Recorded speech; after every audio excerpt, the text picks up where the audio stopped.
It's all about perspective. Perspective.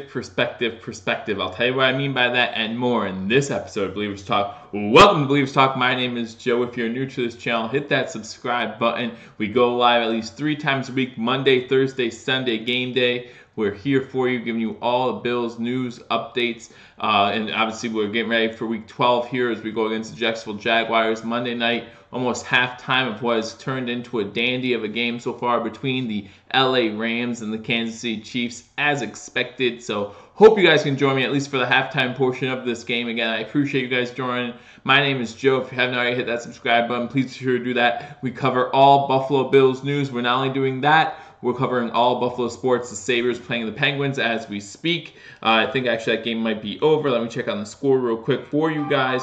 Give you a quick update there. Actually, as I just said that, we go final. Buffalo Sabres go with a 6-game win streak now as they beat the Pittsburgh Penguins 5-4 in overtime. So that's some big news if you're a Buffalo sports fan. Fox 87, I know you'll enjoy that one. Buffalo Sabres beat the Pittsburgh Penguins 5-4 in overtime as we go live here to talk about our Buffalo Bills. Week 12 coming up, but before we get to Week 12, obviously we had a bye week this week, not so much going on in the news for the Buffalo Bills. Big news is Josh Allen looks like he will be ready to start come this Sunday, so that's good news if you're a Bills fan. But let's take a look back now at what has happened so far, what's transpired in this 2018 season as of right now. So, we look at this week, we look at the season so far for the Buffalo Bills, not exactly the season Bills fans were hoping for, of course. Currently 3-7 on the season, but we're only 2 games back of that last wild card spot. I don't think we can get there. Just a lot of teams ahead of us, and we lose a lot of those tiebreakers because those losses early in the season. But it depends on perspective. How do you look at it? If I told you at the beginning of the season that after week 10 we'd be 3-7, you'd say that was horrible. And there's no denying, no matter what you do, no matter what your perspective is, 3-7 is not exactly what you want your record to be at this point in the season. But what if I were to tell you that out of 7 losses, only 1 comes to a team with a below 500 record, and that's the Green Bay Packers. Now, yes, in order to be a playoff team, you have to be able to beat the good teams. I understand that. But you're talking about a team between last year and this year losing 3 offensive linemen. I know we did not use Cordy Glenn as much last season, so it was easy to trade him with Dawkins covering for him on the offensive line. But you're talking about losing Rich Incognito, losing Eric Wood. You're talking about getting rid of a Tyrod Taylor veteran quarterback. Now I know, we have our love and hate for Tyrod Taylor, what he did for the city, what he did for this team. But at the same time, we just moved on. Whether you liked him or hate him, it doesn't matter. At this point, we moved to a rookie quarterback in Josh Allen. And we've been through 4 quarterbacks this season. After week 10, if I would have said, hey, we're through 4 quarterbacks, we've used 4 quarterbacks right this season, one of which being Matt Barkley, I would have told you, yeah, we're probably sitting pretty low on the totem pole when it comes to standings. Just that's the way it's going to work. You talk about Josh Allen getting hurt. Talking about, start off with Nathan Peterman, right? Nathan Peterman experiment lasted less than 3 quarters as we trail Baltimore quick early, and we take Nathan Peterman out. Josh Allen comes in midway through the 3rd quarter in that game, and then he's the starter. But he's not the starter for long before he gets hurt. We go 2-2 with him as a starter, and then that Houston game comes up. He sprains his UCL in his elbow. He's out. So then you go back to Nathan Peterman. Hey, Krabby Cal, how you doing? Any word on Pryor being cut? Pryor was cut. Yeah, Terrell Pryor was cut by the Buffalo Bills. Not that long ago, actually. I think it was last week. He didn't last long on the team. It was just a 2-week thing that he lasted on the Bills team. But yeah, he was cut by the Buffalo Bills. So, makes room for some other guys. I know we picked up Johnson again from who we had last year from waivers. So, trying to revamp that wide receiving core. We got Isaiah McKenzie in to revamp that wide receiving core. So that kind of helped us out last week. Gave us a little spark, if you will. So it was good to see him do that. That's what this Bills team needs right now. Sitting at 3-7, we need a spark. But talking about the quarterback position so far this season, you talk about Nathan Peterman, Josh Allen. Go back to Nathan Peterman. And then, hey, that's okay, Gary Cal. Happy you are here right now. Happy you are here today to join us on Believers Talking Again, welcome to Believers Talk. If you are new, hit that subscribe button. I will be going live Monday, Thursday. We will be previewing the Jacksonville Jaguars game. I do want you all to have a happy Thanksgiving. I said Thursday. It might turn into a Wednesday or Friday ordeal just because of the holiday. We'll see what happens, but you want to turn on your notifications down below. They will let you know when we go live for that preview of the Jacksonville Jaguars game. And then Sunday, not sure what capacity I plan on going live for you guys because I will be at the game. However, I do plan on going live for you guys at the game, so that way we can get a live stream in there, talk about the game a little bit, maybe do a preview and a post game of that game, since I'll have a long ride back home after the game. So who knows what I'll be doing? Maybe I'll get on here real quick from the car and talk a little post game with you guys to see what happens. But I do plan on doing the pregame just like normal, talking about the 3 keys to victory, things of that nature. The Jacksonville Jaguars coming off a big loss to the Pittsburgh Steelers yesterday, as they thought they had that game well in hand, up 16-0 going into the fourth quarter. Just were unable to hang on, as the Pittsburgh Steelers do get the win in that one. So that might bode well for our Bills. It might bode bad for our Bills, depending how Jaguars come back from a depressing loss like that. Hey, outside looking in, thank you for joining me. Have a great Thanksgiving, man. Hope that you enjoy your friends and family, enjoy some good food. I'm looking forward to it. I always look forward to Thanksgiving, but thank you. Same goes out to you as well. Enjoy your Thanksgiving. Again, looking at this game between the Chiefs and Rams right now, getting ready to go into halftime, both looking good. Both lost a fumble in this one, but Patrick Mahomes has 3 touchdowns, 0 interceptions. Jared Goff, 2 touchdowns, 0 interceptions. But we want to look back at the Buffalo Bills season so far. Again, 3-7 on the season. Only one of those 7 losses coming to teams below 500, and that would be the Green Bay Packers, who are sitting at 4-5-1. But you look at those losses. Out of those 7 losses, we have been outscored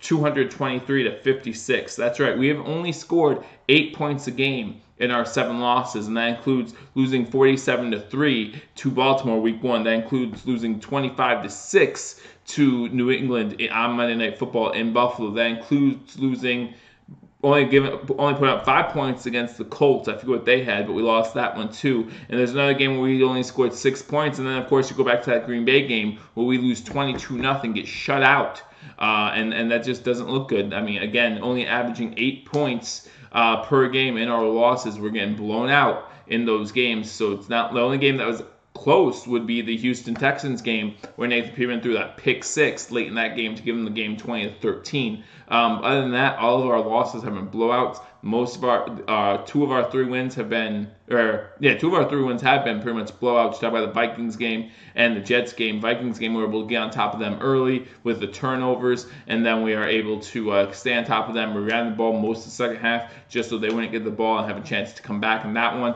And then, of course, you look at the Jets just last week, beating them pretty soundly, 41-10. Felt good going into the bye week with that win, but we still have to face facts, guys. This is still a 3-7 team. This is a team that still has a lot of growing to do, but we have the type of team that could do it, and out of the 4 quarterbacks, we'll talk, or 5 quarterbacks taken in the first round. We could talk a little bit about where we think Josh Allen ranks among those 5 quarterbacks, and we could talk about Le'Veon Bell. We'll talk about him. Should the Buffalo Bills pick up Le'Veon Bell in the offseason? I know our name's up there because we do have the capital to pick him up. I think if you've been on here before, you know my view, but we'll talk about that a little bit as well. But I wanted to get on here to give a little recap of the year so far for the Buffalo Bills, talking about position by position. I actually graded each position so far in the season, how they've done compared to what I wanted them to do in the preseason. You look at the QB position. Obviously, anytime you're talking about having 4 QBs, it's unfair to really grade one individual for those teams. The Bills have actually had 6 players on the roster throw a pass so far this season. You had Jorges throw a pass on what was a field goal that he thought was a fake field goal, if you remember that play. And then you also have, and that was against Tennessee, you also have Logan Thomas throwing on a fake punt just last week. So we actually had 6 guys throwing a pass for the Buffalo Bills so far this season. So it's unfair to grade just one of them. But I think overall, you have to give Josh Allen an incomplete. We're not sure what we have with Josh Allen yet. Again, 2-2 in games that he's started and finished so far. The game he went out, we were only down 4 points, I believe, when he went out. So it's interesting to see what would have happened if he stayed in that game. We're not sure. We'll never be sure. But all we know is that he was 2-2 as a starter when he started and finished games. So that's not enough. That's not enough game film. That's not enough time to know what we have in Josh Allen. I will say this: out of the 5 starting quarterbacks that were drafted in the first round this past draft, I think Josh Allen's one of the top 2. I'm not gonna lie about that. I think Josh Allen, and that might sound great. I don't mean for it to sound great. I don't think the quarterback class, for all the hype they had, has been doing that good this season. You might disagree, but you look at Baker Mayfield, he's had flashes. You look at Sam Darnold, again, flashes. You look at Josh Allen, not enough information, and he's had flashes. You look at Minnesota game, he showed his athleticism, has 3 rushing touchdowns on a season in 4 games. That proves his athleticism, and he's shown that he has the arm strength to get some things done downfield. So we'll see what happens there. Need to get him some more weapons coming into this offseason, going into next year, and we'll truly get to see what we have in Josh Allen. But I don't mean this to be a negative thing either for Darnold, Mayfield, or Allen, because this is part of the growing pains of being a rookie. It's only been the past. We watch Monday Night Football, watching Patrick Mahomes light it up, Jared Goff light it up, and I realized that they got good quickly. Mahomes is only his second year, and he spent a year on the bench, but Allen has the talent to do it. Allen's a good QB that needs to throw. He does need to throw TDs. You're absolutely right. I know he's ran for 3, and we need him to throw TDs. But that was the same thing we could have our quarterback last year too, right? And we need to give him time to grow in the offensive line. We know the offensive line has been weak all year. So how much of that is to blame on Allen? We know the weapons aren't good. So who knows? And I'm not trying to make excuses for Josh Allen, even though that's exactly what I'm doing. But he's only had 4 complete games as a starter. Let's see what he does when he comes back. That's something we really have to look at these last 6 games of the season, how Josh Allen does. Listen, Josh Allen might struggle against Jacksonville. And some Bills fans might say, put back in Matt Barkley because of how good he did. I don't want to see that. If Josh Allen struggles, we need to stay with Josh Allen. Matt Barkley is not the future of the Buffalo Bills. Josh Allen is the future of the Buffalo Bills. And so we go where Josh Allen goes. And if that means that we're in the basement for 2 years before we have to cut him, then that, unfortunately, that is what it is. We'll get rid of him. Obviously, at that point, we'll have to review Sean McDermott and Coach McDermott and Brandon Beane, their position on this team. But we have to stick with Josh Allen for now because that's why we drafted him 7th overall to do. But you look at Josh Allen compared to Josh Rosen, I think there's a wide margin of difference between the two of them. I think Josh Allen is leaps and bounds better than Josh Rosen at this point in their career, not saying that one can't do better or one can't do worse. And obviously with Lamar Jackson, we only got the 1 start last week, ran more of a college system last week to get the win against Cincinnati, did not throw a touchdown, had the 1 interception. So, there's not much to go off of there. But I do think Josh Allen, probably top 1 or 2 as far as the quarterbacks drafted in this past year's draft in the first round. However, that being said, I give the Buffalo Bills at the quarterback position a D right now. Whether you talk about management not giving Josh Allen a capable backup after we saw what Nathan Peterman did week 1 against Baltimore, and then when Josh Allen goes out, we lose that Houston game pretty much on the shoulders of Nathan Peterman. Then we go into the following week and we lose that game basically on the shoulders of Nathan Peterman. It's not until the following week in the Monday Night Football game against the Patriots we finally put Derek Anderson in to give us a chance maybe to win a game. Obviously we lose that one, but I think management, it was mismanaged from the beginning of the season. You get rid of A.J. McCarron. You should be signing a veteran right after that. Happy we got that 5th round pick for A.J. McCarron. Barkley does not give us a better chance to win. I'm sorry, Adam Benz. I don't agree. We beat the Jets. We beat a Jets team that has given up on the season. And even though I'm happy we beat the Jets, I'm happy we blew out the Jets.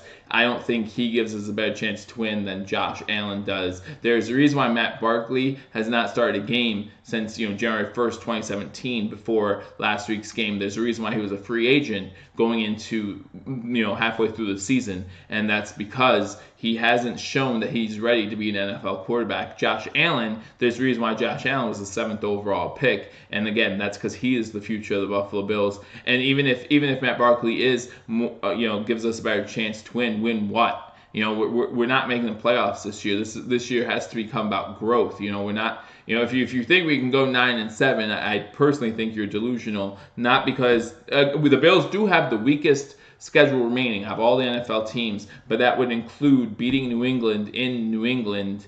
And New England has to fight for a playoff seed to get a bye week, because right now they're the 3rd overall seed in the AFC. They want that bye week. They want home field as much as possible. So they're going to want that 2 seed, maybe that 1 seed if they can still get it. But I just don't see that happening, and that alone would put us at 8-8. 8-8 probably is not good enough to make the playoffs. So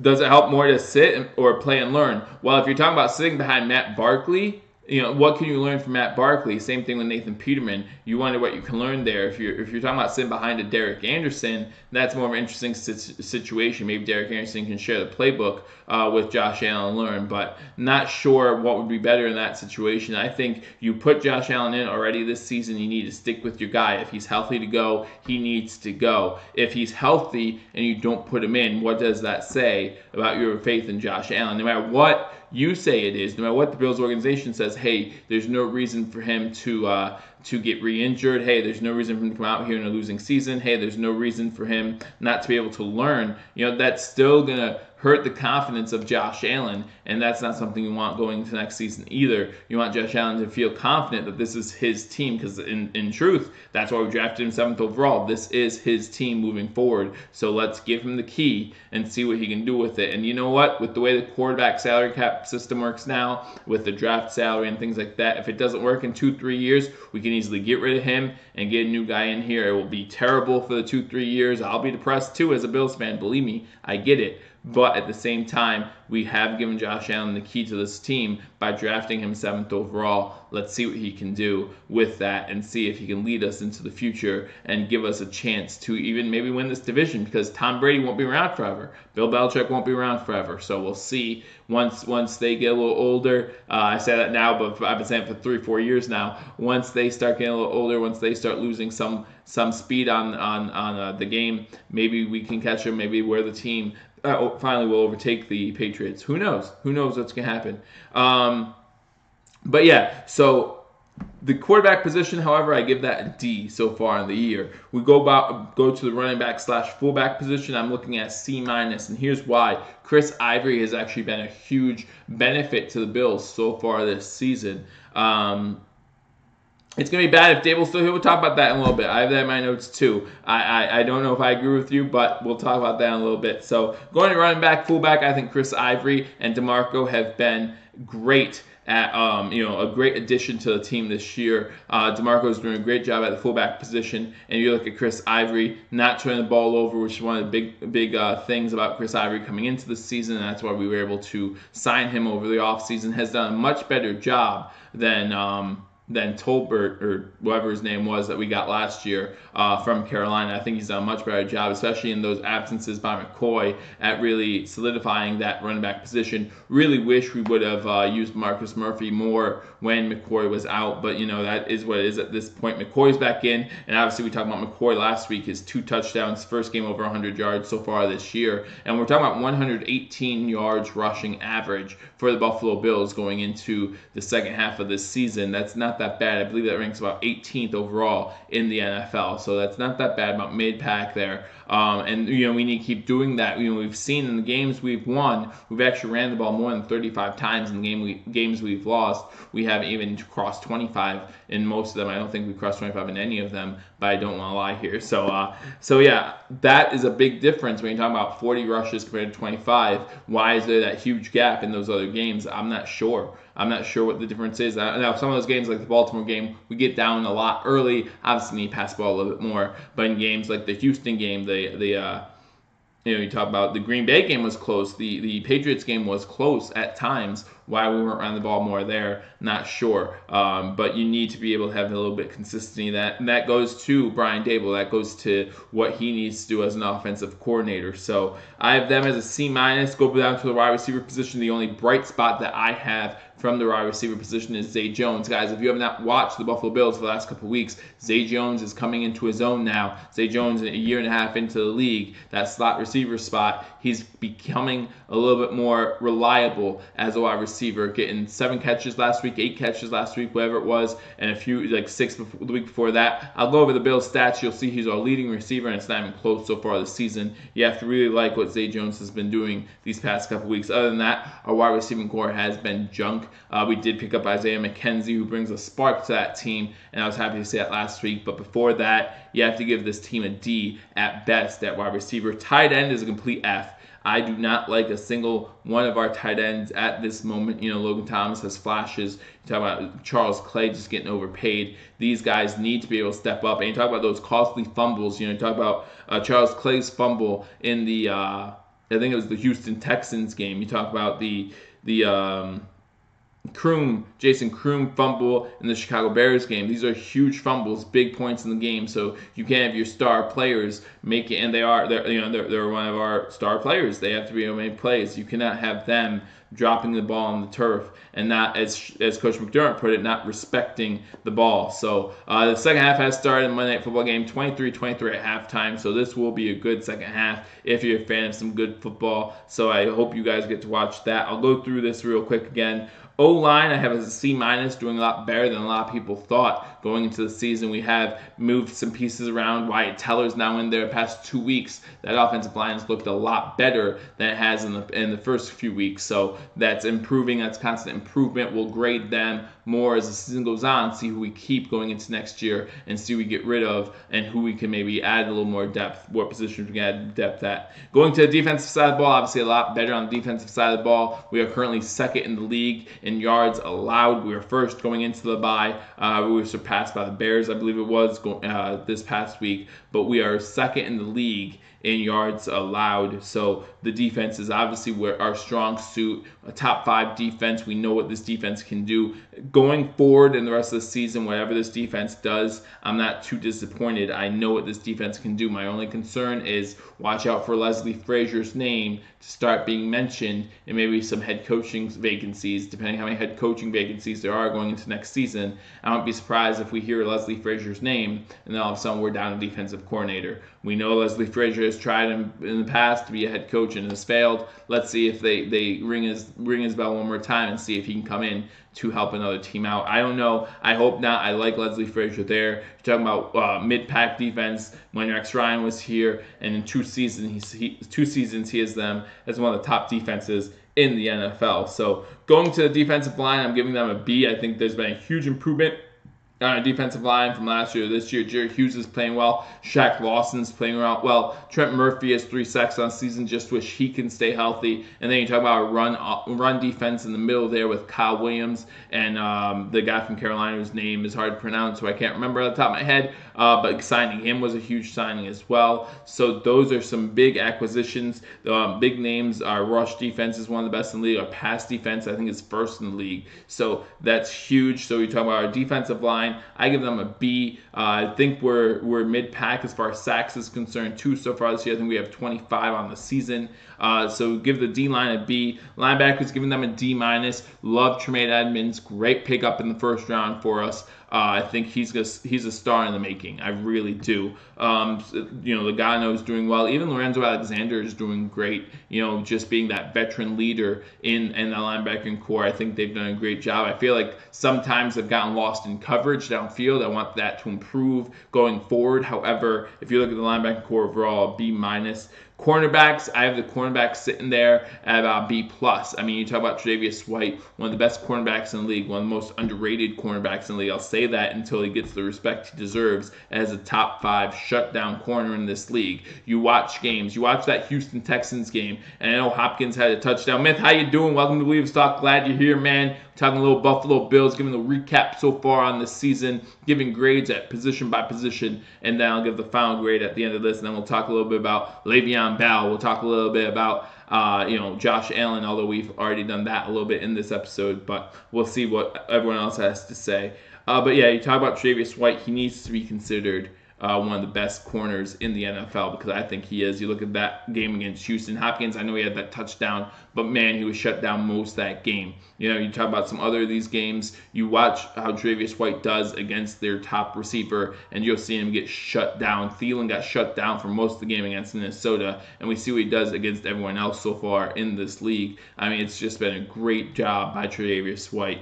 And then we go to the safeties. I give them a B. I wish the safeties could stay a little more healthy, but you still have two of the better safeties in this league with Hyde and Poyer back there. A few picks so far this season. I think we have 8 interceptions on this season, so that's something that is to their benefit. But so that overall gives this Buffalo Bills team, a grade of a C-.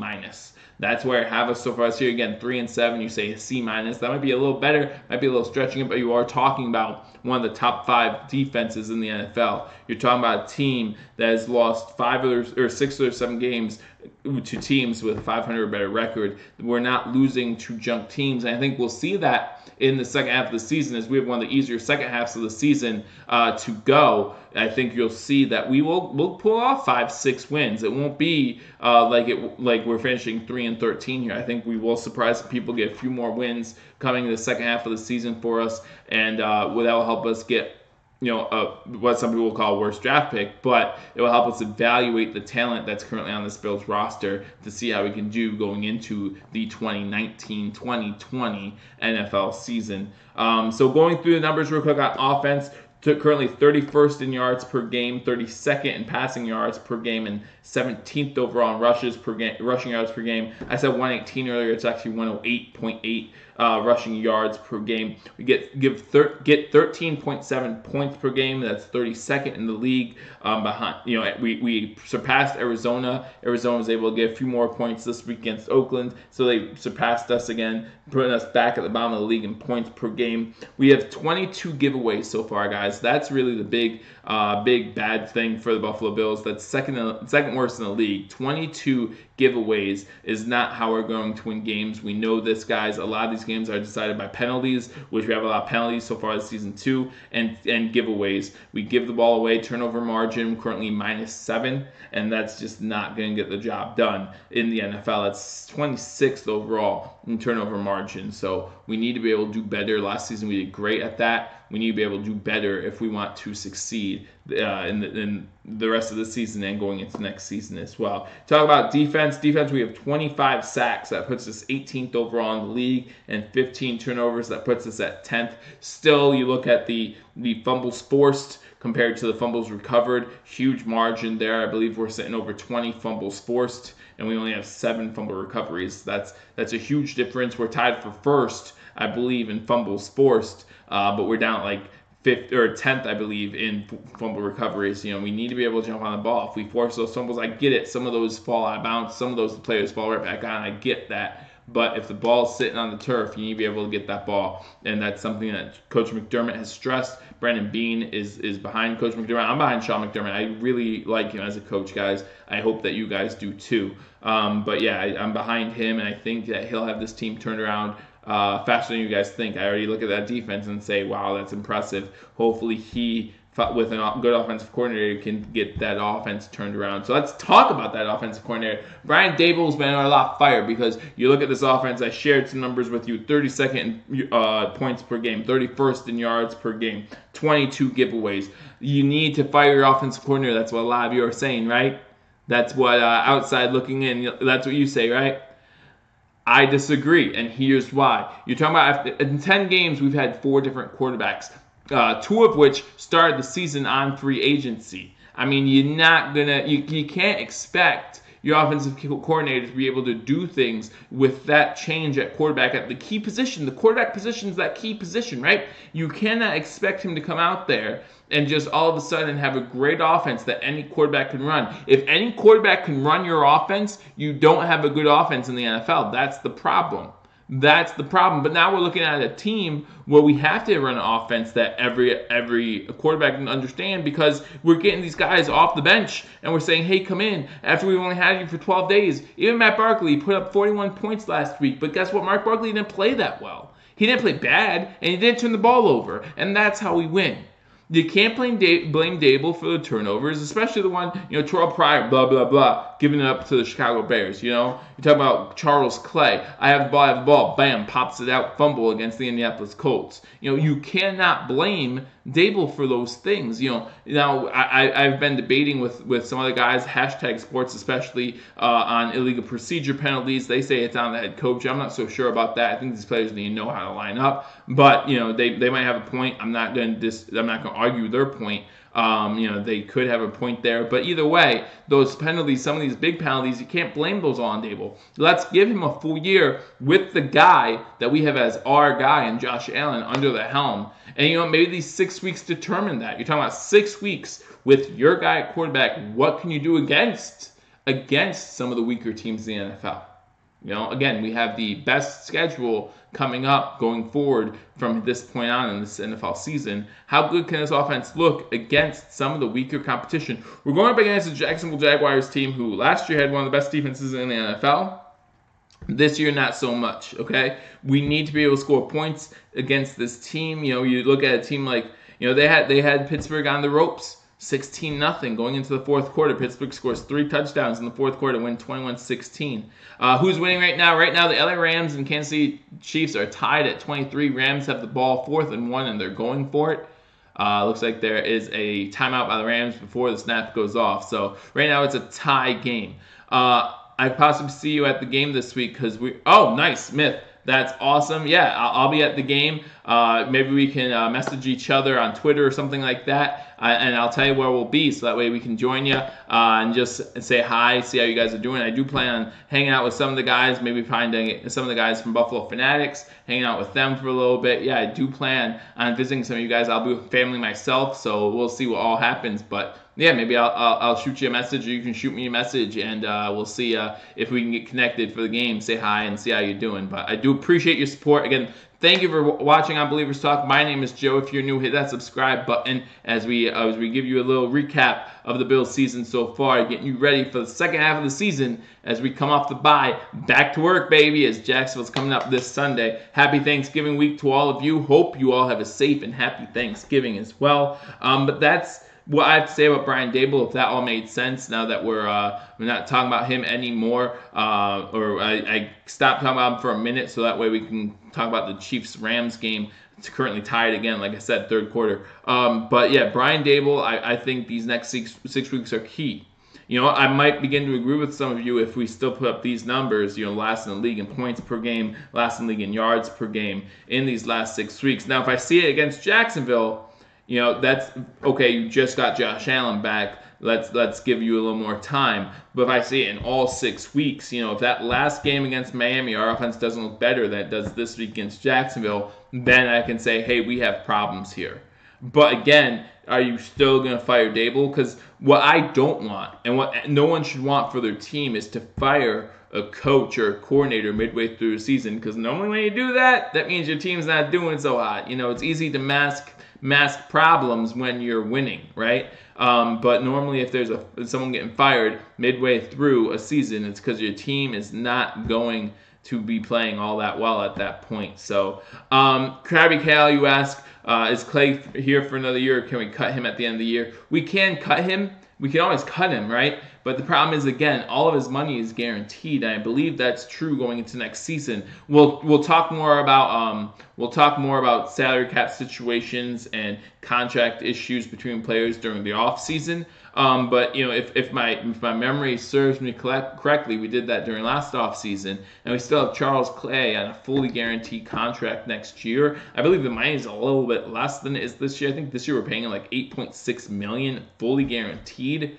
Which just hurts to say, like that's how much Charles Clay is making right now. But I could be wrong on that. Obviously, my numbers could be a little off. I don't have anything in front of me. And we'll talk more about that. But I do believe next year he still is under that fully guaranteed contract. So maybe we'll still have him for one more year after that. I think it's time to say bye-bye to Charles Clay. But we'll see. So went over some numbers, went over what I feel about Brian Dable. Now we talk about Le'Veon Bell. A lot of news about Le'Veon Bell. We did that 2016. Hey, you can make a case for that. But why can't you make a case for actually sticking with? I mean, when was the last year we stuck with an offensive coordinator and we're happy with them? I mean, I just don't remember that. And that 2016 team had a lot of different players on it than we have now, obviously, with new quarterback, new wide receivers, and then the Rams just scored a touchdown. So the Rams scored a touchdown if you're interested in that game. Unfortunately, Carroll, that's the point. Yeah. I don't like it either. I'm not a huge Charles Clay fan. I thought going into the season, our tight ends, I thought that was a position of strength for the Buffalo Bills, and it hasn't turned out that way so far this year. Again, I give him a big fat F so far for my grades. So, but yeah, what do you guys think about Le'Veon Bell? Obviously, a lot of people talking about Le'Veon Bell becoming a free agent next season, and where will he go? Very few teams even have the cap space to consider it. The Buffalo Bills, one of those teams. How do you guys feel about Le'Veon Bell? Personally, I do not think he's worth top quarterback money. If what his agent is saying is true, that he wants top franchise QB money, he's not worth it. He's not worth it. We need to do something else. We do have the cap space. I understand that. Can he be a great player? Probably, but it's not going to help if we only get one player and we don't fix the offensive line behind him. We see Connor actually playing well in Pittsburgh. He didn't play well this past week, but for the most part, he's playing well in Pittsburgh. So obviously that contributes to the offensive line as well. I do not think our offensive line matches up to the Steelers' offensive line, and for that reason, I don't think Le'Veon Bell will be that good as good in Buffalo as he was in Pittsburgh. Plus, you talk about a guy, I know he hasn't had to get hit for a full year. And people say for running backs that's a good thing, but that's a full year without getting in football shape. We've seen him in Florida. We've seen him using Twitter, Instagram, whatever he does. That's not getting in football shape. What are you doing to stay in football shape going into next year? I don't want you coming into next year and not being prepared to be on the Buffalo Bills if you are a Buffalo Bill. If we do sign him, obviously I'll be a big fan of yours, and Le'Veon Bell's. But if we don't, I don't want us to. I want us to move past him, get younger at that position, and not have to worry again in a couple of years what we're going to do at the running back position. We have a veteran running back currently on the team who's contracted through next year. We have some young guys coming up. Let's see what happens. Let's not just go put all our chips in on Le'Veon Bell, and who knows if he shows up for camp or not, right? 2 straight seasons he doesn't show up for camp.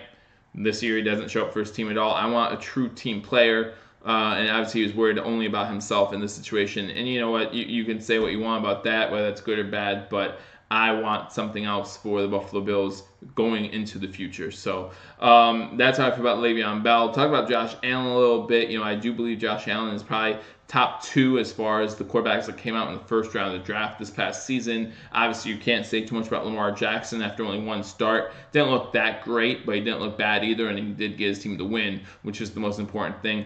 Baker Mayfield has shown signs of flashes, but now he gets a new offensive coordinator. How's that going to work for him? Sam Darnold has shown flashes, but he also leads the league in interceptions. So, what does that show you?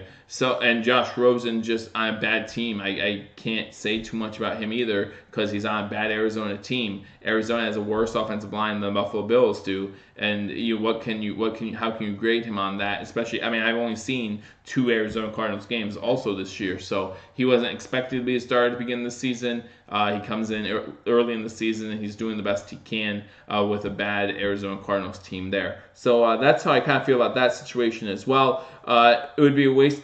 Okay, let me get through some comments here. Is ignoring a check engine light. We also did it under Chan Gailey's tenure where he took over offensive play calling. What was the issue with the offensive play calling in the Jets game, where we scored 41 points? Again, you talk about ignoring a check engine light. No, a check engine light coming on means there is a problem. There's no check engine light here. There might be a problem. You're right, there might be a problem, but Browns score more than us. Yes, every team in the league scores more than us, but someone has to finish last every single year. Just because your team finishes last in something doesn't mean you're off. In one season, you have to fire the guy who led you there. Again, the Browns also stuck with the same coach for 2 years after you only won 1 game in 2 seasons. So now they're scoring more. Are you going to give him credit, Hugh Jackson credit for that? I'm not. They have more talent. They have more talent, and they're not committing stupid turnovers. Again, we're -7 in the league in turnover differential. How much of that we're second in the league, second worst in the league in giveaways? How much of that are you going to blame on Brian Daboll? And I just don't understand how you can blame all that on Brian Daboll. He's given a rookie quarterback and say, here, let's see what you can do. Oh, he gets hurt. Here's a free agent quarterback. Here, let's see what you can do. Oh, he's been on the team for 12 days. He should know the offensive playbook by now. Everything should be fine. Oh, he gets hurt. Okay, here's another guy we just picked up off the street. He's been here for 9 days. But he should know the offensive playbook, but no one else should, and we should be fine. Oh, he puts up 41? Brian Daboll has tried the Wildcat with McCoy and Ivory. He's tried putting 5 wide receivers out there with McCoy and Murphy. He's tried a bunch of different things to try and make this team do better. He's tried hook and ladder plays. He's done flea flickers. He has tried to do what he can to make this offense look better. But you need to have the talent to do it too. It does mean you're worst of all to be last. I get that. I understand what being the last means. And believe me, if you go back to previous videos, I talk about Brian Daboll's track record before he got hired here. You look at his NFL track record as an offensive coordinator, it's not good. It's not good at all. I understand that. But I'm saying you need to give a guy a chance. This guy hasn't had a chance. Again, Matt Barkley.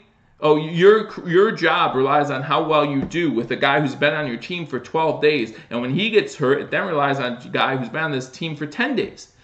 Come on. You got again, if you look at these next 6 weeks, and what's the point of firing him at this point? So we can get someone else in there to try to reteach Allen everything. If we're going to fire him, let's wait till the offseason, see how he does, see if they improve, and then we get rid of him. What's wrong with that? What's the problem with that? It's not running with the check engine light on, because again, we're not sure if there's a problem with offensive coordinator. It could simply be the talent. That's the problem with this Bills team. It could be a bunch of other things. Like I said, it's all about perspective, right? It's all about perspective. So you want to look at the offensive coordinator, say it's all his fault. Well, we did that last year with Dennison too. Remember that? Now we want to change offensive coordinators every 2 games if they don't do well. I just don't believe that. We also have people talking about firing Sean McDermott. Why? He led us to the playoffs in his first year when everyone thought that was our rebuilding year. Last year we were supposed to finish 3-13. We go 9-7, make the playoffs. Now because we're not doing as well and because other teams have gotten better. If we get Bell, what are we going to do with Shady? Well, we keep Shady for the year. We have Shady for 1 more year. And then, so we keep him for the year, and then we have Bell on top of that. So we have a really good 1-2 duo. Maybe it would even help McCoy, who would be 31 at that point. 30 is that key number for running backs as well. So 30 is that point where you start trailing off at running back. So, but that's how I feel. We're not going to. Did Howard Barkley do good? Barkley didn't do good. Look at Barkley's stats. He didn't do good. He just didn't turn the ball over. He didn't do bad. He went like 15 for 25. Didn't do bad. McCoy was the reason why we won that game. We went with an attack plan. Who plans for the offense if it's not the offensive coordinator? Who does that? Not Coach McDermott, a defensive coach. Not Leslie Frazier. So who was it? Because if it was somebody else, David would be fired already. But anyway, that's what I want to talk about. That's what I want to call on here. I love the conversation, but I do have to go. It's been a great night. I appreciate the feedback, and we'll continue to talk. Leave a comment below, and we'll talk about it throughout the night, or as I get back on here, maybe Thursday we can talk some more. But that's what I want to come on here again. I give the Buffalo Bills so far going into the bye week a C-, and we'll see what goes on in the future. It occurred to me that if it is Daboll, then he's stunting Josh Allen's growth. I don't think that's true at all. Because we have seen quarterbacks. Look at Alex Smith. Alex Smith is a perfect example. He had 5 different offensive coordinators in 6 seasons, and he looked horrible with the 49ers. Look at Alex Smith's first couple years with the 49ers. Looked horrible. If we have an Alex Smith, I'm happy. If Josh Allen turns into the next Alex Smith, I'm okay with that. That's all I have to say. But anyway, thank you for joining me on Believers Talk. Again, my name is Joe. If you're new, hit that subscribe button. We always enjoy the feedback. I always enjoy doing this. We always enjoy the commentary. So, again, join me this week. Again, I'll try to make it Thursday. If not, happy Thanksgiving to you all. We'll be on it Friday to give you pre-game analysis going into the Jacksonville Jaguars game. Hope you all have a happy Thanksgiving and a safe Thanksgiving. Again, thank you as always for supporting me and subscribing to this channel. Hit that like button and hit that notification button. Let you know when we go live every week. So enjoy your Thanksgiving. I'll see you soon. But till next time, go Bills.